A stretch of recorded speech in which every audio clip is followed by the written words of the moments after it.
Cara, é um Legal, prazer bacana. ter. Pô, você, assim, quando eu tava preparando as coisas aqui, eu falei, caramba, o Daniel, ele tem assim, só para vocês entenderem, porque assim, o Daniel é uma pessoa que eu considero pra caramba, porque quando eu pensei em montar o canal do Monteiro, ele foi o cara que ficou me ouvindo o que eu queria fazer no canal. E assim, entre caronas e idas e... Exatamente. Quer dizer, o canal nem existia, a gente já falava que eu queria montar o canal. Então, assim, muito obrigado por aceitar esse convite, muito obrigado por estar aqui. E é Foi. uma semana tensa para muita gente. Depois, semana passada, quer dizer, já É. tivemos os primeiros dias, botou aquela tensão, e ainda rola tensão essa semana. Quero saber contigo aí, cara. Vamos lá. O que que você tem para dizer para essa galera sobre a prova de É biologia? Quais verdade. são suas expectativas? Quais são suas Pois é. expectativas para a prova? Ih, pegou alguma coisa aí, Show. Bom, perdeu? Monteiro, primeiro de tudo, muito obrigado pelo convite. Você sabe que toda. Certo. Obrigado pelo convite. Toda vez que você me chama, é um prazer. É? Tá picotando? Bom, é um Não, eu tô ouvindo. prazer estar aqui. Toda vez que você me chama, eu venho sempre com muito animado. Eu acompanhei o canal surgindo, a ideia de ter um canal, a ideia de começar. E aí, essa ideia de fazer um canal surgiu, eu vi você surgindo com essa ideia e sempre dei meu apoio, falava, vai, vambora, faz mesmo e tal. E eu fico muito feliz de ver o canal do Monteiro crescendo e e as pessoas participando, interagindo, e eu acho muito legal a forma com que você consegue disponibilizar e a forma que você tenta disponibilizar o máximo de informações sobre a sua área, que é a área de linguagem, de forma gratuita para muita gente, né, que permite um acesso muito maior, e ao mesmo tempo você está sempre antenado nas outras disciplinas, nos outros conteúdos, no que está acontecendo. Então, fazer uma semana, por exemplo, Enem, essa semana, que não é uma semana de linguagem, é uma semana de matemática e ciência da natureza, isso é muito legal e eu tenho certeza que isso ajuda muitos alunos, muitos candidatos que estão fazendo prova, e eu fico muito feliz de poder estar participando, tá? Muito obrigado pelo convite. Eu que Sobre a agradeço. prova, vamos lá, né? Minha expectativa em relação à prova.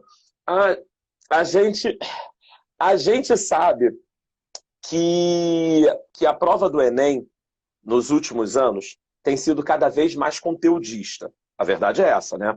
A prova está vindo Uhum. com mais conteúdo, está mais carregada de informações que o aluno, que o candidato tem que saber mesmo. Ele tem que estar estudando e tem que estar por dentro das informações. Antigamente, a gente até tinha um formato de prova com um pouco mais de interpretação.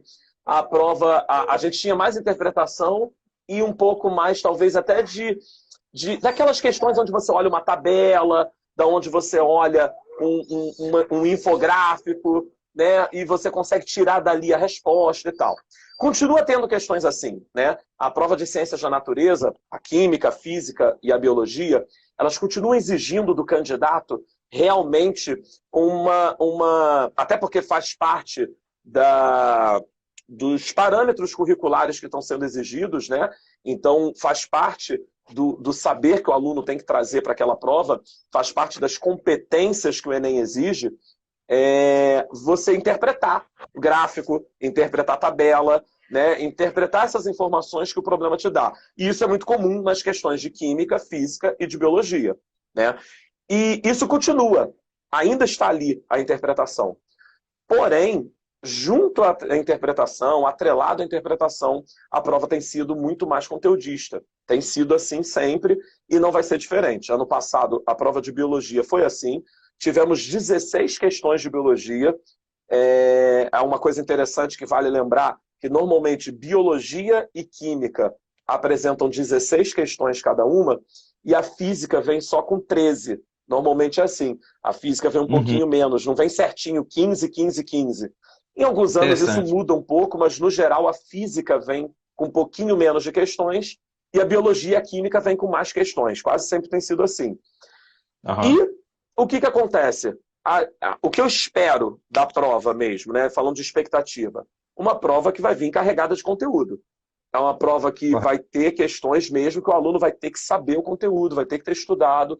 e ter noção daquele conceito para conseguir interpretar o que o problema quer e chegar até a resposta correta, né? Chegar à alternativa certa. Então, eu estou esperando uma prova de biologia bem conteudista. Eu me lembro que a gente conversava muito, você falava sobre a questão de que ecologia era o grande tema. Você sempre falava, porque ecologia, as questões de ecologia caem muito e tudo É mais. isso aí. Mudou ou continua? Pois é, na verdade, a gente ficou numa expectativa para o ano passado, para o Enem de 2019, na verdade, se Uhum. teria ainda muita ecologia. E veio com muita ecologia. Muito meio ambiente do mesmo jeito. E a gente continua, então, na expectativa para esse ano, para a prova de 2020, que está acontecendo agora em 2021, mas é a prova 2020. Uhum. A expectativa é muita ecologia. Então, falando agora um pouquinho mais de conteúdo, a gente espera, a equipe de biologia, e isso quando eu falo a gente, eu gosto de usar esse termo porque não é somente uma opinião minha, é algo que eu já analisei com outros professores, outros colegas de biologia, até para preparar aulas para essa semana e tudo, a gente acaba conversando, né, com outros professores e todo mundo é unânime.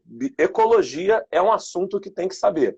Que tipo de coisa? Porque ecologia é muito grande, né? Ah, mas ecologia é muito Sim. grande, Daniel. Poxa, muito vasto falar de ecologia. Então, quando eu penso em ecologia para o Enem, a gente fala muito dos problemas ambientais. É o que mais aparece. Né? Os problemas ambientais, os desastres, os acidentes, seja um problema ambiental de ação antrópica, né? Onde o ser humano é um agente causador daquele problema, daquela perturbação ao ambiente natural. Uhum. Normalmente são esses tipos de problema que caem, mas também pode ser um problema natural, porque quando chove muito e aquele excesso de chuva leva a um desastre, leva a uma situação de enchente, a uma situação de desmatamento por conta do excesso de chuva e derruba árvores, né? Uma tempestade muito forte, com chuva, com vento, e ela derruba árvores, isso é um fenômeno natural, mas não deixa de ser um Sim. desastre ambiental. Porque existem os desastres ambientais naturais e existe o desastre ambiental que tem interferência do ser humano.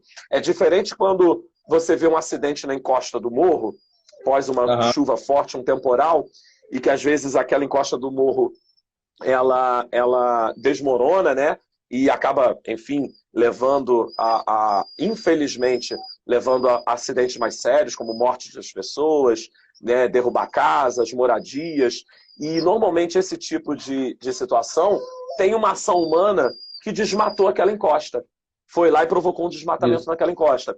Então, dentro dessa situação, dessa problemática de ambiente, de meio ambiente, eu tenho duas coisas que eu acho que pode aparecer. Eu acho que pode aparecer uma questão falando sobre a problemática das encostas e das enchentes. Esse ano a gente completou Uhum. 10 anos, na semana passada completamos 10 anos da grande enchente e dos deslizamentos nas encostas da região serrana do Rio de Janeiro. Sabemos que a prova do Enem é uma prova nacional, mas ela usa exatamente problemas que aconteceram nas diferentes regiões do Brasil. Então, esse acidente de Correto. 10 anos atrás das encostas da região serrana é um assunto interessante. Então, ali, a questão principal aí tem a ver com o desmatamento. Retirar a cobertura vegetal, deixando o solo exposto e Uhum. sendo muito mais fácil desse solo sofrer as consequências do excesso de água da chuva. Você tem uma forte chuva, a chuva vai impactar o solo diretamente e vai promover uma maior erosão no solo. Se é um ambiente de encosta, essa erosão vai vir morro abaixo, como se diz, ladeira abaixo, morro abaixo, e vem arrastando Exato. tudo. É terra, é Aham. a matéria orgânica, e se tiver casa, se tiver construção irregular, arrasta a construção. Né? Então, esse é um tópico, esse é um ponto.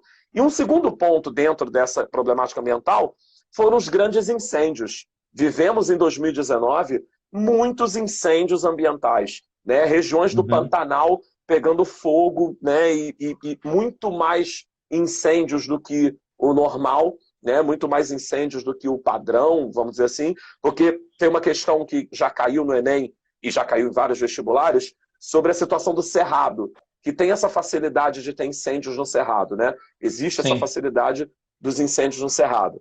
Porém, a, esse ano, o regime de Foi chuvas foi muito potencializado. diferente.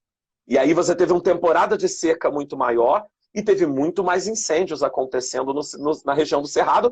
E aí você deve estar se perguntando, pô, Daniel, mas no jornal falava de Pantanal. A gente viu os animais morrendo no Pantanal. Mas é porque o Pantanal, na verdade, ele é uma grande extensão do Cerrado. O Cerrado, ele meio que invade o Pantanal, e você tem ali uma transição do bioma do Pantanal, entre o bioma do Cerrado para o bioma do Pantanal. Então você tem grandes regiões do Cerradão, como a Chapada dos Guimarães, que sofreu muito com os incêndios, e ao mesmo tempo você já tem o início do Pantanal. A Transpantaneira, por exemplo, começa bem perto bem próxima ali da região da Chapada dos Guimarães. Então os incêndios florestais também são um problema. Ah, mas por quê? O que poderia cair? Que tipo de questão poderia falar de incêndio florestal? Os incêndios florestais promovem muita fumaça, promovem muita fuligem no ar, se aproximaram das cidades. Aí você tem o problema da morte dos animais lá na natureza, promove diminuição da biodiversidade, né? Destrói plantas, destrói os animais.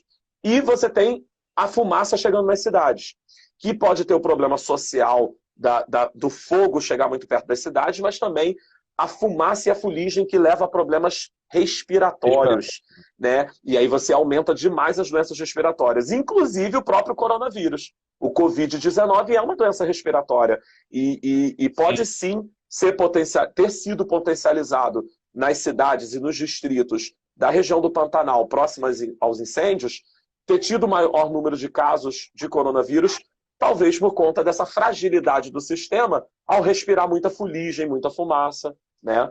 Então, eu acredito muito na ecologia, para a prova do Enem, é um dos principais tópicos, ecologia, e acredito em problemas ambientais, questões relacionadas a problemas ambientais. O Rafael Panunzio perguntou aqui se metabolismo energético cai. Então, não é muito comum, Panunzio, na verdade, assim, ano passado apareceu, na prova de 2019, teve questão sobre fermentação. Então, é metabolismo energético. Para a galera aí visualizar bem, metabolismo energético é quando a gente está falando de respiração, seja ela aeróbia ou anaeróbia, como é o caso da fermentação que caiu na prova de 2019, ou fotossíntese, que são fenômenos que se completam, né? A fotossíntese, ela é um fenômeno de produção de matéria orgânica, enquanto que a respiração é um fenômeno de produção de energia química. Só que a produção de energia química na respiração depende da fotossíntese. Ou seja, depende da produção de matéria orgânica, porque a respiração faz uso da matéria orgânica. Então, já tivemos muitas questões no Enem fazendo essa correlação da fotossíntese com a respiração celular, mas não a parte bioquímica em si, não as etapas da respiração ou as etapas da fotossíntese. É muito mais uma relação focada... Poxa, acho que a Vivo... muito mais uma relação focada... Congelou ali. E eu tô te ouvindo bem. É porque deu uma congelada aqui na imagem e a gente parou de te ouvir. Dá para repetir só essa última parte aí? Só essa última parte. Que existe uma relação muito grande, né, e caiu já muitas vezes, da fotossíntese com a respiração. Essa relação entre os dois processos, que são dois processos meio que complementares. Eles mantêm o equilíbrio, inclusive, das concentrações de gás carbônico e de oxigênio na atmosfera. Agora, etapa mesmo é mais difícil cair. Etapa mesmo. Pode aparecer? Pode, mas não apostaria, por exemplo, nas etapas. Ele falou aqui teve de desacoplador também. No Enem, teve citando no texto desacoplador, mas a questão em si não cobrava muito esse conhecimento de um desacoplamento. Bom, para a galera aí ouvir, então, já que o Panunzio comentou ali, quando a gente fala de desacoplamento, o termo, aí a linguagem ajuda a gente, desacoplador é porque está deixando de acoplar alguma coisa. A reação de acoplamento que a gente fala na respiração é a seguinte situação. Na última etapa da respiração celular, se chama transporte de elétrons, ou cadeia transportadora de elétrons, ou sistema respiratório através de elétrons. Então, tem vários nomes. Nessa última etapa, existem duas reações acopladas. É a passagem do elétron através dos receptores da ubiquinona, citocromos e tal. Não interessa muito essa nomenclatura para a prova do Enem. Os elétrons passando pelos receptores. E aí, ao mesmo tempo que os elétrons estão passando pelos receptores, tem uma enzima na membrana interna da mitocôndria chamada ATP sintase. E essa enzima, ao mesmo tempo que os elétrons estão passando pelos receptores, essa enzima está produzindo ATP. Só que essa produção de ATP depende da passagem dos íons hidrogênio saindo do espaço entre membranas, porque a mitocôndria tem duas membranas, uma mais externa e uma mais interna. Aí os hidrogênios ficam todos ali no espaço entre membranas, entre a membrana interna e a membrana externa. E os elétrons estão passando, os elétrons desses hidrogênios estão passando nos receptores. Quando o hidrogênio volta para dentro da mitocôndria, ele volta para dentro da mitocôndria passando pela ATP sintase. Aí a enzima ATP sintase, como o nome já diz, sintase vem de síntese, ATP sintase é a enzima que vai produzir ATP. Então essas duas reações são acopladas. Produção de ATP e a cadeia transportadora de elétrons. O que é o desacoplador? Que o texto da questão falava, lá da questão da prova do Enem 2019. O desacoplador é uma substância que vai fazer com que a reação da produção de ATP não dependa mais da passagem de elétrons. Elas não vão estar mais acopladas. E aí, esse tipo de situação, ela pode levar, por exemplo, ao emagrecimento. Alguns remédios para emagrecimento, eles funcionam como um desacoplador. Por quê? Porque o remédio, o medicamento, vai fazer uma nova rota metabólica para que esse hidrogênio retorne para a mitocôndria, mas passando fora da ATP sintase.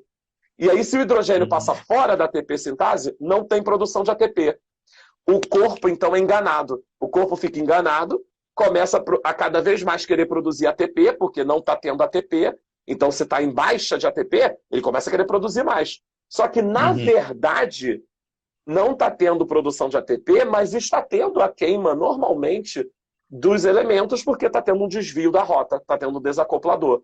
Pô, e por que esses emagrecedores foram proibidos? No Brasil, por exemplo, é proibido. Não se usa esse tipo de produto mais para emagrecer. Foi totalmente proibido no Brasil e em boa parte do mundo, porque eles podem levar a pessoa a problemas seríssimos, até de morrer e tudo, pode levar à morte, desmaios, morte, porque a pessoa começa a ter uma queima muito grande de gordura, de proteínas, para tentar produzir mais ATP e quase não tem ATP para a pessoa sobreviver. Então é muito perigoso. Mas eu acho difícil metabolismo energético cair nesse nível de profundidade que a gente acabou de falar. Comentei porque veio a pergunta do nosso querido aluno, mas realmente eu acho um pouco mais difícil ter algo nesse extremo do metabolismo. Vou fazer algo aqui que você, de repente, vai falar assim, pô, Monteiro, galera, manda corações para o Daniel. Fala, pô, o cara tá dando uma explicação aqui. Pois é, e eu quase não vi coração subindo, né? Ninguém tá falando nada. Pô, ninguém tá perguntando para nós aí que jogou uma pergunta ou outra. Galera, para perguntar, o Daniel está aqui, é o nosso convidado. E surgiu um coração solitário, cara. Sabe aquele parece até um coração botafoguense. Uma coisa bem solitária, assim. Agora veio o coração com vontade. Aí bombou os corações. Acho que é da Mariana, mas tudo bem. Daniel, outra questão aí que eu acho interessante. O pessoal gosta de falar de genética, né? Você fala genética, tem gente que já tem infarto dentro de sala, né? Porque falou genética, genética é a log, assim como log está para matemática, a genética está para biologia. Falou genética, a galera começa a ter surto psicótico dentro de sala. E a saúde mental vai embora. A questão costuma ser cobrado genética no Enem? Então, cai, mas normalmente não é a genética mendeliana. Quase sempre a genética que aparece na prova do Enem é uma genética molecular. E é isso que o aluno precisa se ligar. Por exemplo, se você falar assim, então você acha que nessa reta final vale a pena fazer uns exercícios e umas questões de genética? Vale a pena desde que seja genética molecular. Daniel, não sei o que é genética molecular. Que história é essa de genética molecular? Calma. Genética molecular é a genética que fala sobre a duplicação do DNA, que fala sobre a síntese de proteína, que fala sobre a biotecnologia e a criação de transgênico. a formação de um clone, as técnicas de clonagem, as técnicas de PCR, sabe? Essas questões é que são mais atreladas à genética. Então, uma genética molecular, falando do DNA e da análise do DNA. Por exemplo, testes de paternidade, né? Quando faz aquelas eletroforeses, a galera aí que está estudando está sabendo do que eu estou falando. Você pega amostras de DNA, por exemplo, de uma criança e do suposto pai da criança. E aí você vai fazer uma análise genética, né? A gente faz isso para identificar teste de paternidade, faz isso para identificar um cadáver que tenha sido encontrado, um corpo, né, de indigente, faz isso no CSI para descobrir um crime e o criminoso, né, o teste de eletroforese, ele pode ser utilizado e ele é aceito na justiça no mundo todo como uma prova uma prova para ligar um suspeito ao local de um crime ou até a autoria do crime, né? E o cara pode ser condenado pela autoria do crime por conta de encontrar o DNA daquela pessoa na vítima ou no local do crime. Isso tudo são técnicas de biotecnologia, tudo isso está dentro de genética molecular. Isso sim, todo ano cai. Monteiro, não tem nenhum ano de Enem que não tenha uma questão de genética molecular. Todo ano tem. Agora, aquela genética mendeliana de azão, azinho e tal, essa não cai quase nunca. Agora, duas coisas. A dona Marizinha aqui, que é mãe da Ju, né? Ju Entre Instantes, se você gosta de ler e quiser, no caso aí, descobrir uma plataforma no Instagram que te atende, é a Ju Entre Instantes. Ela tem um trabalho fantástico. Que legal. Bacana. E a mãe dela está aqui assistindo, está parabenizando você pela sua explicação, pela sua didática, que está explicando tudo aqui. Agora, que bom. Fico feliz. Muito obrigado. Uma outra coisa, eu estava assistindo um dia desse CSI, cara. E aí rolou uma história de DNA e tudo mais. E aí o cara estava falando uma coisa do tipo que a pessoa poderia adulterar o DNA de alguém. Eu fiquei meio assim, perdido. E depois eu assisti, eu estava assistindo o Elementary, e o cara estava falando sobre. O cara tinha feito transplante de medula. E aí, quando foi tirar o sangue, aí o DNA dele estava alterado pelo DNA da medula. Eu fiquei assim, cara. Exatamente. Eu sei que eles vão atrás de pesquisadores, não é como o nosso presidente se apoiou lá no francês. Você viu o médico francês que falou que a cloroquina funcionava? Você viu a cara do médico? Ele não lembra aquele cara do Matrix, aquele cara que cuida do trem do Beronvige? O cara é igualzinho ao maluco. Cara, eu olhei para Exatamente. Que coisa louca. Eu sei que esses caras são especialistas, assim, House, The Good Doctor, galera que senta ali para ajudar o roteirista a montar o roteiro. Mas isso é possível? Uma questão desse tipo, o cara para falar da pessoa que recebeu uma transfusão, que teve a questão da cirurgia, né? Fez diferentes tipos de cirurgia, até mesmo fala de câncer, e teve a troca. Isso é possível? Sim. Na verdade... É só então, na verdade... Então, mas vamos lá. De repente, a gente está tendo, nesse momento, um feeling aguçadíssimo para a prova de domingo, quem sabe, né? O nosso bate-papo tem também esse objetivo. O que acontece? É possível, sim, desde uma alteração simples. Quer ver? Vou dar um jeito bobo de alterar um DNA. Pegar a saliva de qualquer pessoa, gotícula de saliva, e colocar na amostra de DNA da pessoa X. Pronto, já era. Gotículas de saliva podem conter DNA, podem conter células da mucosa da bochecha, então elas podem ter DNA diferente do DNA da outra pessoa, lógico, e se você misturar na amostra, pronto, você já fez a alteração do DNA. Isso já pode dar um problema no seu resultado. Tanto é que, já viu os testes de DNA nesses filmes, nesses seriados? Ele pede para a pessoa abrir a boca, pega um SOAB, o SOAB é um palito, né, grandão, com um algodão na ponta, esterilizado, estéreo, né? Na verdade ele é estéreo. Aquilo se chama SOAB, e aí ele vem e raspa na mucosa interna da tua bochecha, né? Aí a pessoa abre a boca, passa lá e coloca no tubinho. Todo episódio do CSI tem coleta de DNA, e a coleta de DNA é sempre assim. Então, você pode ter esse tipo de alteração simples de DNA, misturando mesmo, pegando o DNA de uma pessoa, pegando um fio de cabelo. Vamos dizer que a amostra era de um fio de cabelo. Eu vou e misturo o fio de cabelo de um com o outro. Ponto, já era. Fio de cabelo fora da cabeça é muito difícil de você identificar o dono daquele fio de cabelo. Então, o DNA já vai poder misturar. Então, isso é uma forma. Mas uma forma interessante que você comentou aí, que você viu no episódio, e aí sim isso pode ser uma boa questão, é uma pessoa que fez um transplante de medula, por exemplo. A pessoa que precisa de um transplante de medula óssea, Monteiro, ela precisa porque ela não está produzindo as células sanguíneas de forma correta.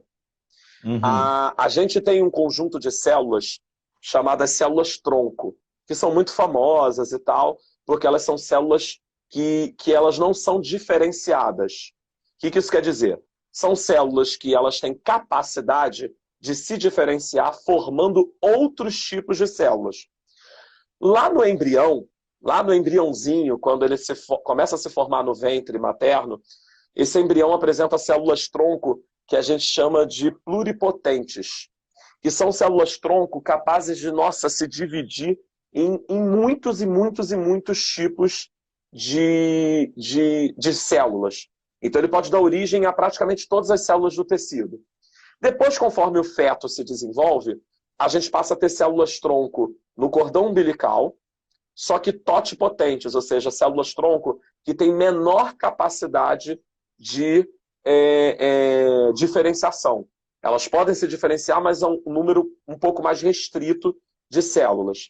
E existem as células-tronco medulares, que todos nós temos. Você tem, eu tenho, nós temos células-tronco medulares. A célula-tronco medular, ela está presente no osso externo, que é esse osso aqui do peito, né? O externo. Está presente nos ossos da costela, externo, costela, e nos ossos do quadril, o osso que forma a nossa região do bumbum mesmo, né? E aí, esses ossos, eles mantêm uma medula óssea chamada medula óssea vermelha. Essa medula óssea vermelha é rica em células-tronco capazes de desenvolver células do sangue. Então, por exemplo, uma hemácia, que é a célula transportadora de oxigênio presente no nosso sangue, ela vive só uns 90 dias.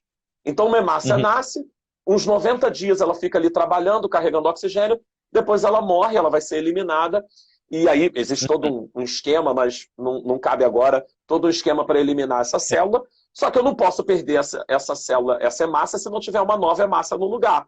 Precisa ter mais hemácia. Então, a medula óssea que a gente chama, a medula óssea vermelha, é para isso, produzir hemácias, produzir células de defesa, né, linfócitos, produzir leucócitos de uma maneira geral, que são as células de defesa, os glóbulos brancos, tudo isso são células do sangue. Uma pessoa, por exemplo, que apresenta um câncer como uma leucemia, é porque ela não produz corretamente essas células do sangue e está formando até tumores dentro dos ossos. Pode ter formação de tumor dentro do osso, ou não, ou simplesmente ela fabrica células dentro dos ossos, dentro da medula óssea vermelha, fabrica células erradas, células com defeito, células defeituosas. E aí, por isso, a pessoa precisa de um transplante de medula. Então, por exemplo, aí eu sou doador de medula óssea. Estou lá na Hemorrio, que é o nosso centro de sangue, né? Centro de abastecimento de sangue do Rio de Janeiro. No Hemorrio, eu tenho um cadastro com meu nome, meu telefone, que, por sinal, as pessoas precisam sempre lembrar de manter atualizado, porque não adianta nada você fazer o cadastro de doador de medula, e aí depois de 8 anos você já mudou seu celular, já mudou seu telefone fixo, já mudou de endereço, e você nunca foi lá atualizar. E você diz que você é doador de medula óssea, enche a boca para dizer, mas está tudo desatualizado. Ou seja, se encontrar alguém compatível com você, que precisa da sua medula, de repente o banco de medula não vai te achar porque você não deixou seu cadastro desatualizado. Então, aproveitem para manter atualizado. Não basta ser doador de medula, tem que manter seu cadastro atualizado. E aí eu sou doador de medula. Um dia podem me ligar e dizer para mim, Daniel, preciso de você, temos um receptor compatível com você, vem doar medula. Como é que se faz a doação de medula? Eles vão retirar do osso do meu quadril as células tronco minhas para transferir para a medula óssea daquela pessoa, do receptor que está precisando. Então eles vão vir com uma agulha, vão fazer um furinho no meu bumbum, que é feito pelo bumbum, porque é um pouquinho mais complicado do que doar sangue, e vão retirar do osso do meu quadril um pouco de medula. E vão levar um pouco da minha medula para esse receptor. O que vai acontecer geneticamente com as células sanguíneas desse receptor? Esse receptor vai passar a ter células sanguíneas circulando no sangue dele com um DNA meu, com o DNA do Daniel Vitor, que foi o doador. Sacou a parada? Então, por isso que no episódio que você viu, do CSI e tal, lá do seriado, foi no... então, o que você viu lá? Uma situação que provavelmente uma pessoa pode ter sido acusada erroneamente de um crime, ou pode ter sido identificada erroneamente, porque no sangue dela circulavam células com o DNA de uma outra pessoa. Porque essa outra pessoa foi o receptor, ele recebeu medula óssea de alguém. Então isso é uma questão muito interessante para o Enem. Vai que a gente teve agora, nesse momento, uma epifania e domingo aparece uma questão desse estilo. Já pensou? Tinha surgido duas perguntas aqui. Uma pergunta, Marizinha, falando sobre mascarar ou alterar o DNA. E aí, então, até para você juntar uma coisa na outra, né? A Ju colocou aqui, quando faz isso, depois volta a nascer no meu corpo, o sangue repõe. Eu queria saber sobre essa questão do transplante. Porque ela botou aqui, mas depois de eu doar, meu corpo repõe? Repõe, né? Isso, sim. O nosso corpo, igual, do mesmo jeito que a gente repõe sangue, quando a gente vai fazer doação de sangue, a gente doa uma bolsa de sangue. Homens podem doar de novo a cada 3 meses e mulheres podem doar de novo a cada 4 meses. Mulheres têm um tempinho um pouco maior porque as mulheres têm uma perda de sangue mensal na menstruação. Então as mulheres elas podem doar a cada 4 meses, podem repetir doação de sangue, e o homem pode repetir a doação de sangue a cada 3 meses. Porque é o tempo para repor o nosso sangue. Na doação de medula é a mesma coisa, só que o tempo é um pouco maior. Eu só posso doar medula óssea a cada 6 meses. Se eu já fiz uma doação de medula, só depois de 6 meses eu posso doar medula novamente. O meu corpo consegue repor porque as células tronco que formam a medula óssea vermelha são células tronco ainda capazes de fazer multiplicação. Então, por isso é que a gente consegue nascer. Na verdade, tem até um negócio interessante. A gente nasce com todos os ossos do corpo, ossos longos, todos os ossos longos do corpo, com medula óssea vermelha. Todos têm medula óssea vermelha.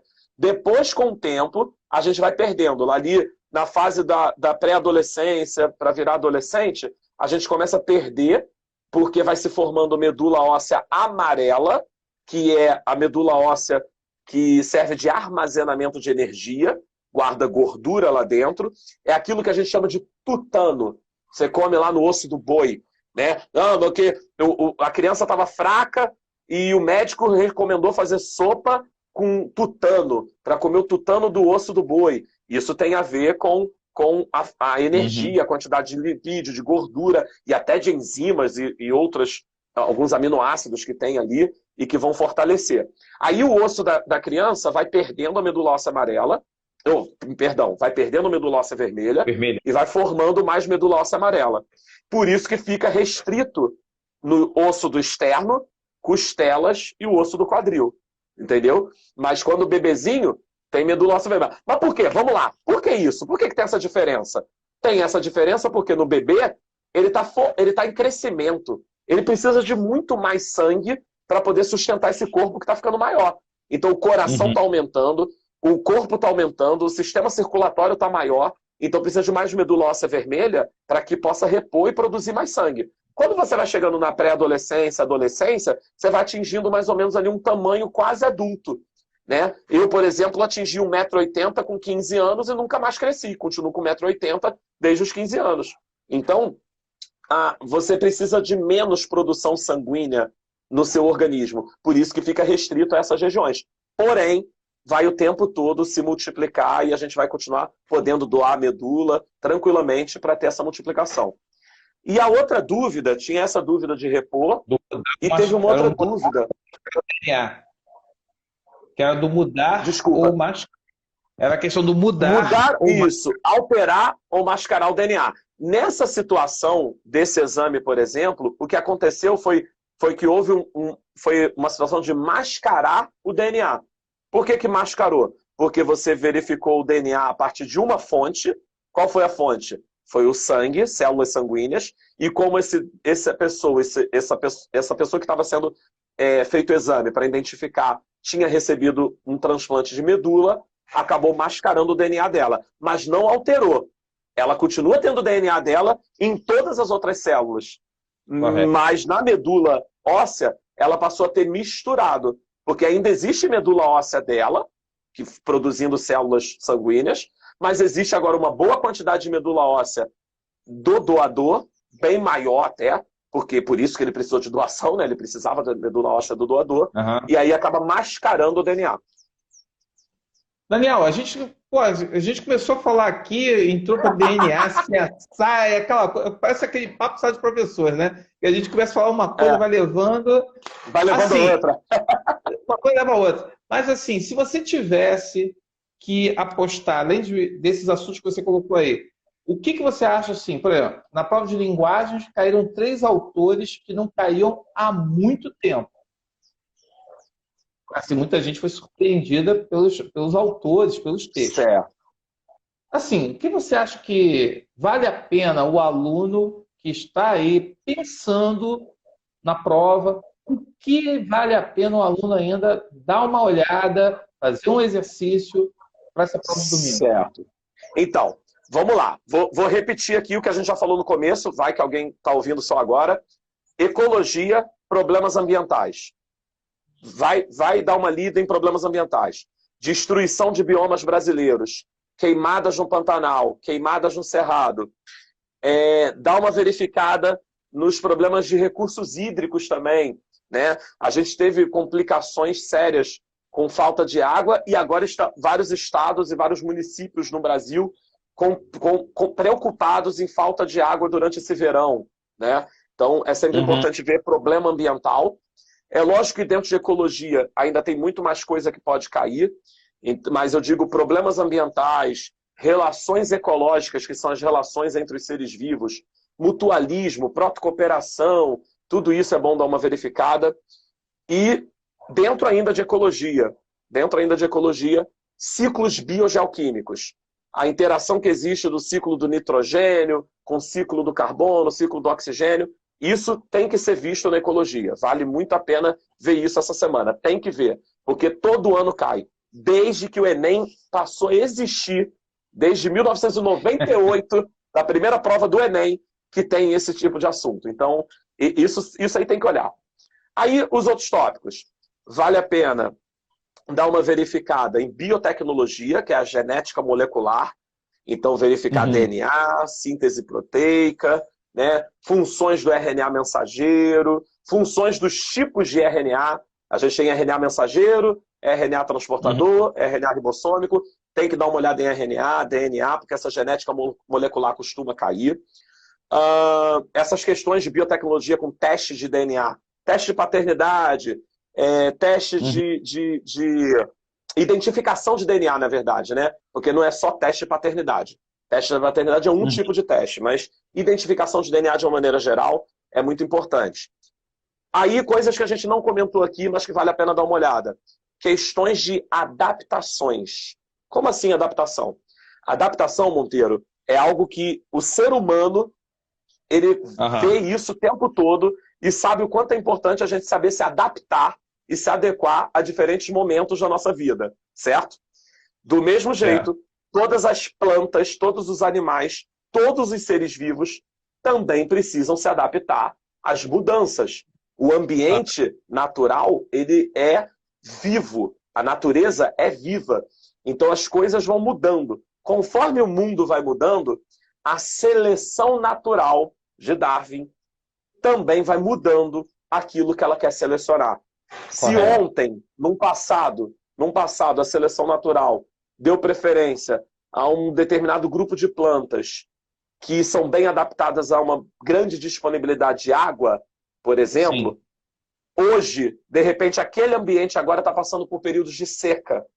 Regime de chuva mudou. Agora a seleção natural já não quer mais selecionar aquelas plantas adaptadas a um ambiente úmido. Vai selecionar as plantas adaptadas a um ambiente seco. Então, Aham. adaptações, seja de planta, seja de animais, é um assunto que eu não sei porquê, na minha mente, eu tô com isso na cabeça, que vai ter uma questão sobre essas coisas de adaptações. Pode ser de animal ou pode ser de planta. Mas Planta. como é importante o processo evolutivo. Essa que é a questão. Como é importante o processo Correto. evolutivo. De que, e lembrando sempre, não é a planta e o animal que se adapta porque o ambiente mudou. Ah, o ambiente mudou, aí a planta resolve mudar. Não é isso não. O ambiente mudou e somente aquelas plantas que já apresentam aquela modificação vão sobreviver. A famosa frase que não é de Darwin, mas todo mundo usa a frase como se fosse dele. Apenas os mais adaptados, apenas os mais adaptados vão sobreviver. O que isso quer Aham. dizer? É que dentro de um conjunto de seres vivos, existem aqueles seres vivos que já apresentam modificações, melhores adaptações para uma determinada situação. Esses têm mais chance de sobreviver. E aí, se eles têm mais chance de sobreviver, Monteiro, eles vão se reproduzir e vão passar essa Correto. característica adiante. Aqueles que têm menos chance de sobreviver, que as adaptações não são boas, eles vão acabar morrendo. E aí, como eles vão Aham. acabar morrendo, eles não vão passar adiante a característica. É assim que a seleção Correto. natural funciona. A seleção natural seleciona aqueles organismos mais bem adaptados. Então, eu acho que esses assuntos você tem que dar uma olhada antes da prova de domingo. Esses assuntos vale a pena dar uma olhada antes da prova de domingo. Papo aí de vacina. Será que eles puxam alguma coisa para vacina? Eu acho Ou... muito improvável, Monteiro, porque assim a prova é feita com um banco de dados relativamente antigo, né? Ele não usa só questões novas feitas agora. Você tem essa noção. E a prova é do governo federal. E eu acho Uhum. que arrumar um problema com vacina e tal não é muito perfil. A FUVEST, eu achei que a FUVEST ia fazer isso. E falei Aham. assim, ó, acho que a FUVEST pode colocar. E não colocou. FUVEST não teve questão de coronavírus, não teve questão de vacinação, entendeu? Aham. Ah, mas Daniel, você não acha que tem lá os professores que fazem as questões para a banca e que vão querer e tal? Então, aí, aí eu acho que pode ter uma questão sobre vírus, mas não Aham. exatamente sobre coronavírus, não exatamente sobre a vacinação, sacou? Por exemplo, a Aham. FUVEST colocou uma questão há 2 anos atrás, na prova de 2018, a FUVEST colocou uma questão sobre os movimentos anti-vacina. A questão foi Aham. linda, linda, questão linda sobre os movimentos anti-vacina. É uma questão bonita, que poderia cair agora no Enem. Se o Enem Aham. fosse um vestibular, né, super comum, eu diria movimento antivacina e virose. Como é uma prova do governo federal, eu já não garanto tanto. Mas, se fosse para aparecer, aparecia uma coisa bem crítica. Não criticou o salário da Marta e o salário do Neymar na prova de humanas? Né? Sim. Então, quer dizer, como, Tem uma... como E tem... não, o que eu ia completar é o seguinte, que como teve uma questão comparando o salário do Neymar com a Marta e tal, e que é uma questão bem crítica, de repente, se fosse ter uma questão crítica na biologia, seria os movimentos antivacinas. Porque é um problema sério o movimento antivacina. Porque as Sim. pessoas não Legal. querem vacinar, não vão vacinar e as doenças aparecem de novo. Como o sarampo reapareceu, né? Voltamos a ter pessoas até morrendo com sarampo. Pelo amor de Deus, ninguém morria de sarampo desde a década de 80. Acho que 90 ainda teve uma ou outra morte de sarampo, mas nunca mais teve. Aí, de repente, uma pessoa no Rio de Janeiro, em 2019, morreu de sarampo. Quer dizer, movimentos antivacinas são um problema sério. E aí sim, eu acho que se fosse cair, cairia alguma coisa de doença, seria virose, vai cair doença, virose, característica do vírus, como é um vírus, ou uma doença mesmo viral, Uhum. e o movimento antivacina. Eu acho que seria muito legal uma pergunta que eu te fiz. lá no Bate-Papo do Monte, lá no primeiro semestre do ano passado, quando a gente estava fazendo o Bate-Papo do Monte, eu conversei contigo. Uma questão que eu ia Ah, morrer de rir, já que caiu o Bumbum Tantan, caiu na prova de linguagens, ficaria muito legal se o cara botasse o bactéria, micróbio, chamando que o Covid era bactéria, micróbio, e que é o sim. vírus, né? Aquele funk lá do MC Bin Laden, o cara seria interessante se ele pegasse isso para justamente colocar essa questão do bactéria, vírus, micróbio, que muita gente faz confusão. Tem gente que está estudando na É, é, escola e que você perguntar a é. diferença, o cara vai dizer, ah, não sei. Ou ele vai confundir uma coisa com a outra. Ele poderia, até para É, poder deixar tão leve, perguntar isso, né? Já que estamos falando é. de doenças. Eu acho, Monteiro, que a diferença entre bactéria e vírus não é problema para o nosso aluno, não. O aluno no Brasil aprende sobre vírus e bactéria desde o quarto. É no quarto ou no quinto ano do ensino fundamental 1. Quarto ou quinto ano do ensino fundamental 1, ele aprende a diferença de vírus para bactéria. E aí ele vê vírus e bactéria de novo no oitavo ano, no oitavo não, no sétimo, aí vê um pouco no oitavo, vê de novo no ensino médio. Então, diferenciar vírus e bactéria, eu acho que é algo que o nosso aluno, o estudante no Brasil, sabe bem diferenciar. O que pode ser Hum. pegadinha é qual doença é viral, qual doença é de bactéria. Aí sim é uma pegadinha que é comum em prova de vestibular e pode ser comum, inclusive, para o Enem. Fazer uma pegadinha aí e querer, pô, essa doença aqui é vírus ou bactéria? E isso fazer uma certa confusão com o nosso aluno. Aí vale a pena dar uma olhadinha na tabela. Vai lá no seu livro, livro tem, apostila tem, qualquer livro, qualquer apostila do seu cursinho, do seu colégio, tem lá a tabela com doenças virais, tabela com doenças causadas por bactérias. Vale a pena dar uma comparada. E aí não tem jeito, é decoreba, né, Monteiro? Aí isso aí é decorar. Quais doenças são de vírus, quais doenças são de bactéria. Infelizmente, O é pulso decoreba. ainda pulsa, meu amigo. Como diria, É... ainda pulsa. Caiu quando caiu a questão com a música dos Titãs. Pô, cara, Sim, o papo tá bom pra caramba, eu gosto de conversar contigo, mas pô, o nosso tempo aqui, eu já até já deve estar ultrapassei o aí como? Já deve estar super esgotado. É porque normalmente eu estava conversando 30 minutos com a galera, né? Cerca de. Mas já estamos com quase 50 aqui. Mas o papo está muito bom, Pois é, que bom. informação. Não, é sempre bom. E aí eu queria que você deixasse uma mensagem para o aluno que está aí Certo. nesse momento tão decisivo. Assim, cá entre nós, a galera que está chegando, que está conseguindo fazer. Tem gente que está fazendo por falta de opção, tem gente que está fazendo terceiro vestibular. E o cara já chegou e falou: não vou perder mais um ano, eu vou É, enfrentar, vou ter todos os riscos, porque, pô, eu já perdi 2 anos, eu não posso perder um terceiro. Então, tem muita gente que está fazendo a prova por falta de opção. E outras pessoas que queriam estar fazendo prova não estão fazendo porque tem que fazer escolhas, né? Eu vou fazer uma prova e é, depois vou voltar para é. casa, vou encontrar meu pai, meu avô, vou encontrar as pessoas e aí, como é que fica? Então, tem toda uma circunstância aí que ronda esse exame. E o que eu queria saber aí, uma mensagem que você gostaria de dar para essa galera que vai fazer a prova domingo aí, não só a sua matéria, mas o exame como um todo, para a gente fechar Certo. esse bate-papo aqui. Pois é, pois é. Então, Monteiro, eu tenho uma coisa que está na minha mente muito para esse ano. Sempre foi importante, mas esse ano vai ser mais importante ainda, que é a nossa saúde mental, como foi até tema de redação, e o nosso equilíbrio emocional. O nosso equilíbrio emocional para essa prova do Enem, isso vai ser o diferencial na aprovação dos nossos candidatos, dos nossos alunos. Os nossos alunos, eles precisam realmente passar uma semana tranquilos e irem para a prova, ao ir para a prova no domingo, ter em mente essa tranquilidade, Monteiro.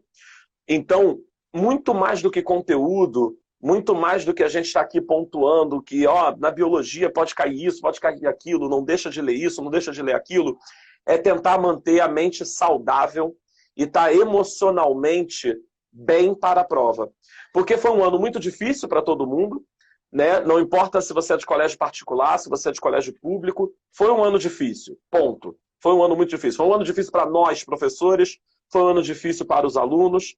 E aí, você tem uma carga em cima de você de um ano complicado, então você tem uma ansiedade, um medo, sem saber se você estudou o suficiente, porque você está preocupado, porque o ano foi assim, o ano foi assado, então, meu Deus, será que eu estudei o suficiente? Será que eu vou me dar bem?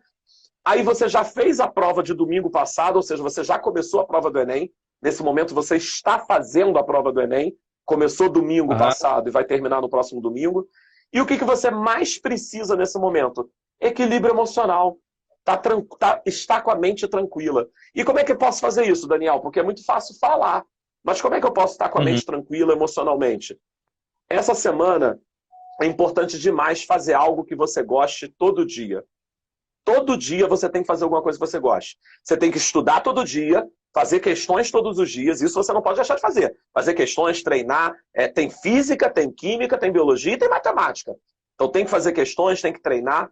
Mas em algum momento do seu dia, nessa semana, você tem que parar para fazer algo que te dê prazer. Pelo menos 30 minutos, 40 minutos. Ah, eu gosto de dar uma caminhada na areia da praia. Vai lá e dá uma caminhada na areia da praia de 30 minutos. Ah, mas tem que usar máscara, não sei o que. Sim, mas vai. Bota máscara, vai lá e faz uma caminhada porque você gosta. Eu adoro o mar. Eu quero só sentar e olhar para o mar. Então vai lá, senta na areia de frente para o mar e fica olhando as ondas do mar durante uns 30 minutinhos. Faça algo de bom para você, para manter a mente um pouco mais tranquila. Na hora de dormir, deite para dormir. Deite para dormir. Não fica mexendo no celular, não fica com luz acesa, não fica com televisão. Deita para dormir. Apaga tudo, deita. E deseja para você mesmo uma boa noite de sono. Deseja para você mesmo uma noite tranquila, para você dormir bem. E cuide do emocional. Cuide de você. Cuide de você, aluno, por favor. Para você no domingo, você ir para lá para a prova o mais tranquilo possível. Porque o restante, o conteúdo e tal, você já fez o seu máximo, já deu o seu melhor. Entendeu? E você tem que ir com isso na mente. Poxa, mesmo diante das adversidades eu dei o meu melhor. Mesmo diante de toda a confusão de 2020 eu fiz o meu melhor. Dentro da minha possibilidade eu fiz o meu melhor. Agora eu vou lá fazer a minha prova para fazer também o meu melhor. Então, muita saúde emocional. É isso que eu desejo para todos vocês. Muito equilíbrio emocional para vocês estarem bem na prova de domingo. Terem muita calma, muita tranquilidade e fazer uma prova com amor, com muito carinho, sabe? E é isso. Dani, foi um prazer recebê-lo, um prazer falar contigo. O prazer foi todo meu. Ver esse entardecer da minha varanda, que agora já está ficando escuro aqui, já está ficando de noite. Comecei com um sol batendo no meu rosto e agora já está ficando escuro aqui na varanda. Zeus rodando por aí, né? O Zeus o tempo todo, porque aqui no meu prédio tem muito cachorro. Olha aqui onde é que o Zeus está. O Zeus está deitadinho aqui, ó, do meu lado. O Zeus está deitadinho do meu lado, por quê? Porque aqui no meu condomínio tem muito cachorro e as pessoas estão aqui caminhando com os cachorros e o Zeus de vez em quando chora. Por isso, de vez em quando, vocês devem ter escutado o Zeus chorar e tal, porque ele chorando para os cachorros que estão passando aqui embaixo aqui do prédio. Certo, é isso, Monteiro. Obrigado demais pelo convite. Amei estar aqui nessa live com você. É sempre um prazer bater um papo com você, tá bom? Espero que tenha ajudado uma galera aí. Não, aqui, ó, vai ficar disponível lá no canal do Monteiro, não vai ser do IGTV, vai ficar lá no canal do Monteiro. E para todos os alunos, quem quiser assistir, rever, saber o que você falou, vai estar lá disponível a partir de amanhã, meio-dia, já vai estar disponível. Show. Na íntegra. Que legal, bacana. Bacana, show. É isso, Monteiro. Galera que não segue o Daniel é o Bio Gourmet. E por que Bio Gourmet? Porque ele tinha um canal de culinária. E eu tinha falado com ele que tinha trazido tudo. Vou trazer a receita de brigadeiro. E aí o meu amigo Tarek já falou que tinha que ser o pavê de Kit Kat. O pavê de Kit Kat, o Tarek, o professor Tarek Monteiro é doido para provar o pavê de Kit Kat e ele não provou. Ele não teve essa oportunidade. E aí é um trauma. Tem uns alunos da escola nova aí também que vão me cobrar também esse pavê de Kit Kat, que eu saí da escola nova e não teve pavê de Kit Kat, eles devem estar chateados comigo até hoje. Faz parte. Cara, é isso aí. Tudo de bom. Um grande abraço, Monteiro. Um grande abraço, muito obrigado. Estou feliz de te ver bem. Tá fazendo... Valeu, pô, obrigado. Tá, você aí mudou tudo. Abraço. Obrigado. Valeu, um abração. Tchau, tchau, pessoal. Obrigado pela presença de vocês. Beijo, valeu. Amanhã tem mais, galera. Tchau, tchau.